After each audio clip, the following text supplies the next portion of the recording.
point. Should you contribute to Wikipedia when you should be writing grants? It's really interesting to me. If you look, Wikipedia's mission statement is quite inspiring in a number of ways. To put all the world's information online. It reads in some ways like it was written by a scientist, or at least according to the values that many scientists claim to espouse. But of course there was very little involvement, relatively speaking, from the mandarins of the scientific establishment early on.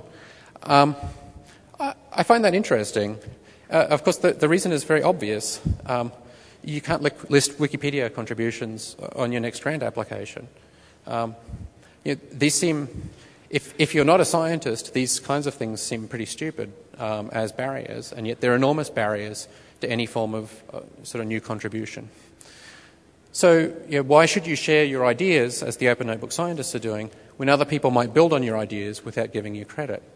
So in the short term, these are all important questions for scientists, but in the long term, I'm very hopeful. Very hopeful for a couple of reasons. First of all, of course, it's primarily a social problem, getting people to be more adventurous with using these new ways of generating knowledge and of exploring ideas.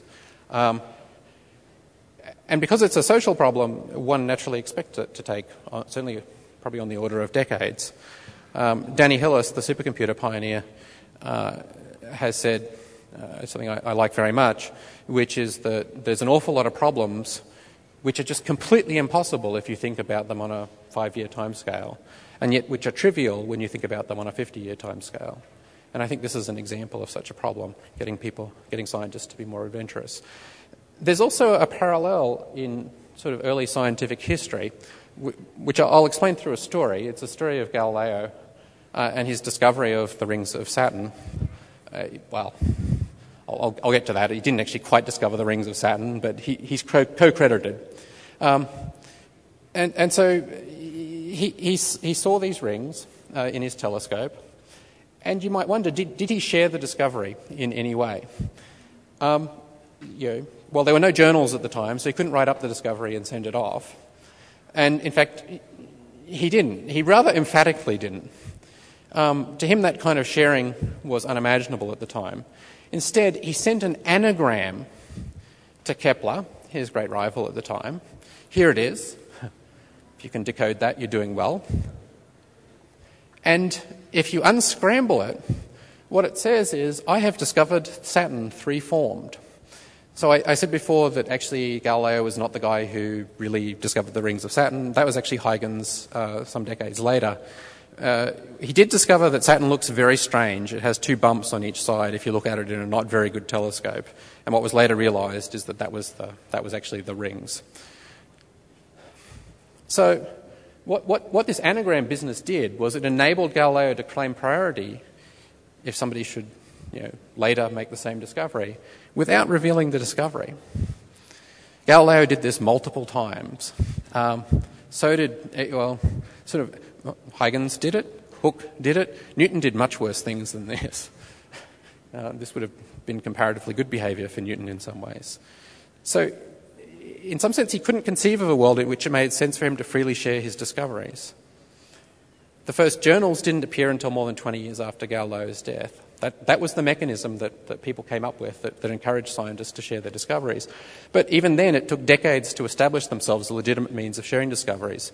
The editor, Henry Oldenburg, used to engage in all kinds of terrible behaviour, inciting people to publish, because nobody was interested in publishing in his journal. But what he would do is he actually did this with Newton and Leibniz. He would write to Leibniz and say, Newton has been telling me about his calculus. This is what he's told me. And then Leibniz would be incited and he would write back and he'd add a little bit more. And then he would write to Newton and he would say, Leibniz told me this, and backwards and forwards. And actually the reason why Newton and Leibniz quarrelled over the calculus is because Oldenburg died in the middle of that exchange of letters. Or you can make a pretty good case for that. It's a bit of an aside, but it's one I really like. So there's a real parallel to online media today. Journals were not respectable early on, in the same way as things like wikis are not for scientists today. we have this strange situation where theorists like myself hoard clever observations and questions, the sort of insights that might one day mature into a full-fledged paper. Experimentalists hoard data. We can't conceive today of a world in which it makes sense to share all of that information. As I said before, I think over the short term things will change only slowly, but that over the long term the advantages of moving to the new system will compel change. I have some detailed thoughts on that. Just to finish, I'd like to finish a little quickly. These ideas aren't the end of online innovation for science. They're just a beginning. And far more tools, of course, will be developed. We're going to scale up scientific conversation over the next sort of few years. We'll scale up scientific collaboration. We'll build this collective short-term working memory that I described before and change the architecture of expert attention. Thank you all very much for your attention.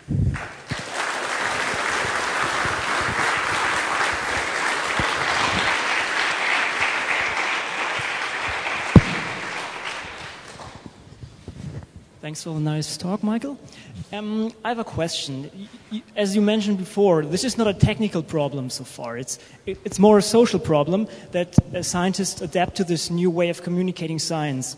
And basically coming back to the roots of the mission of a scientist to spread scientific or to spread knowledge in general. I think we are pretty slow with adapting this. The different scientific communities have a different pace of adapting this. But what is your personal opinion? How can we increase the speed of the adaptation? Do we have to teach students at school, use this stuff, use wikis and so on for communicating your science? Or how do we have to wait until the dinosaurs who give the grants and so on are dying out? What is your strategy that you would propose to increase the speed of adaptation? Okay. Did everybody get the question? Okay, lots of nodding heads, good.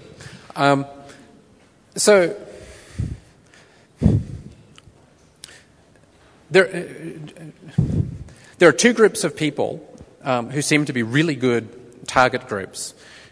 One is people. So the iGEM is a really good example.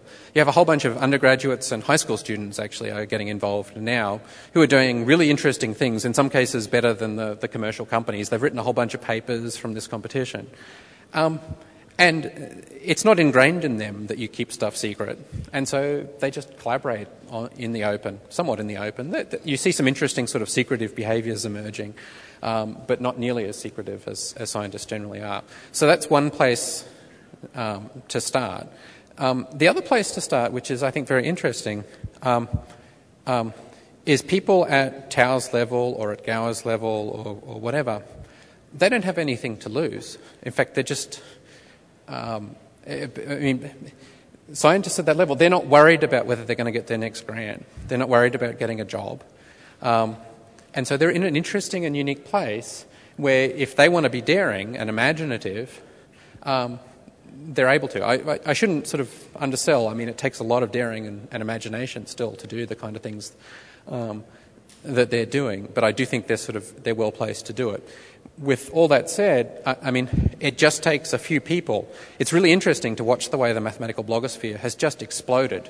It didn't exist, sort of 2.5 years ago.